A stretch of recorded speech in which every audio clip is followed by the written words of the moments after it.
அனைவருக்கும் வணக்கங்க. அதாவது நம்ம இப்போ எங்கே வந்திருக்கோம் அப்படின்னம்னா திருப்பரங்குன்றம், அதாவது முருகப்பெருமானோட அறுபடை வீடுகள்ல முதல் படை வீடு என்று சொல்லக்கூடிய திருப்பரங்குன்றத்துக்கு வந்திருக்கோம். இங்க கல்யாண சுப்பிரமணியராக தெய்வானையோட காட்சி கொடுக்குறாரு இங்க முருகப்பெருமான்.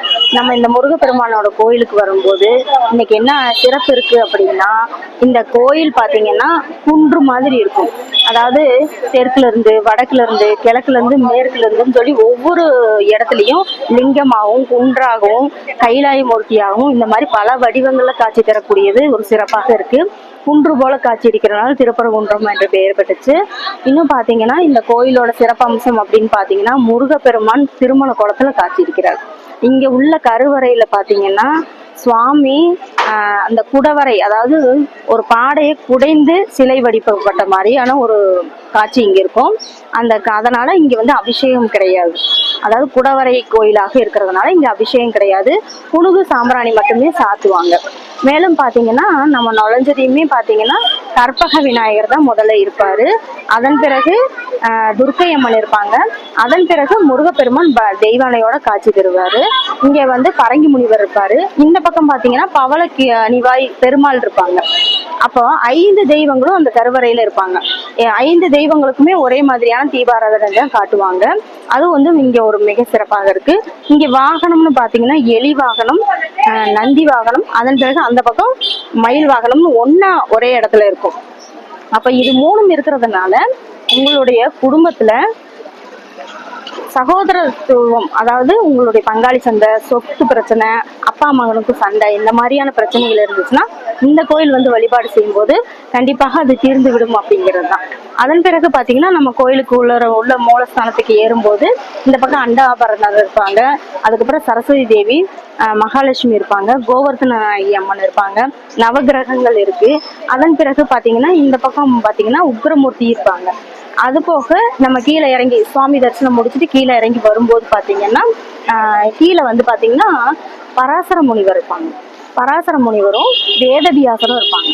குழந்தைகள் வந்து உங்களுடைய படிப்புல முன்னேற்றம் ஏற்படணும் அப்படின்னா பராசர முனிவரையும் வேதவியாசரையும் வழிபாடு செய்யலாம். ஜோதிட மாணவர்கள் படிக்கிறீங்க அப்படின்னா ஜோதிட ஞானம் ஏற்படணும்னா நீங்க இந்த மகரிஷி வழிபாடு செய்வது மிக சிறப்பு. 2 பேருக்கும் நடுவுல வந்து அருங்கோணத்துல இங்க வந்து சஷ்டி முருகனை வச்சிருப்பாங்க, வேல் வச்சிருப்பாங்க. அந்த இடத்துல கீழே பாத்தீங்கன்னா விளக்கு போடுற இடமாக இருக்கும். அங்க என்ன பண்ணணும்னா வெற்றிலை 6 வெற்றிலை எடுத்து காம்பை கிள்ளி அந்த வெற்றிலையில மஞ்சள் குங்குமம் தடவி, அது போக அகல் விளக்கு ஒரு 6 விளக்கு அந்த வெத்தலை மேல வச்சு அங்கேயும் மஞ்சள் குங்குமம் தடவி இந்த கோயில வந்து நல்லெண்ணெய் ஊற்றி சஷ்டி அன்னைக்கு விரதம் இருந்து நீங்க இங்க விளக்கேற்றி வழிபாடு செஞ்சீங்கன்னா உங்களுடைய குழந்தை பாக்கிய தடை, சுபகாரி தடைகள்லாம் நீங்கிரும் அப்படிங்கிறது இங்க ஐதீகமாக இருக்கு. மேலும் பாத்தீங்கன்னா அதன் பிறகு நீங்க அப்படியே இறங்கி கீழே வந்தீங்கன்னா ஜுரதேவர் இருப்பாரு.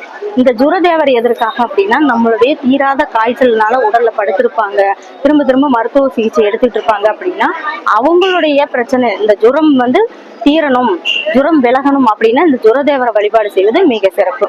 மேலும் பாத்தீங்கன்னா அதுல இருந்து இன்னும் கீழே இறங்கி வந்தோம்னா நம்ம கோயிலுக்குள்ள நுழையும் போது வலது பக்கத்துல இந்த பக்கம் பாத்தீங்கன்னா அந்த ஓரத்துல கார்னர்ல ரதி மன்மதனோட சிலை இருக்கும். இந்த சிலை பாத்தீங்கன்னா மஞ்சள் பூசி வச்சிருப்பாங்க. வியாழக்கிழமையில காதல் திருமணம் கைகூடணும் அப்படின்னு நினைக்கிறவங்க, பிரிந்த தம்பதியர் ஒன்று கூடணும்னு நினைக்கிறவங்க எல்லாருமே இந்த ரதி மன்மதனை வழிபாடு செய்வது மிக சிறப்பு. அந்த ரதி மன்மதற்கு வியாழக்கிழமைகள்ல மஞ்சள் பூசி அந்த 5 வாரம் தொடர்ந்து நீங்க வந்து வழிபாடு செஞ்சீங்கன்னா உங்களுடைய காதல் திருமணம் கைகூடும், குழந்தை பாக்கிய திருமணம் கிடைக்கும், பிரிந்த தம்பதியர் ஒண்ணு கூடுவார் அப்படிங்கிறது. மேல அதுக்கு அடுத்து பாத்தீங்கன்னா வாராகியம்மன் இருப்பாங்க.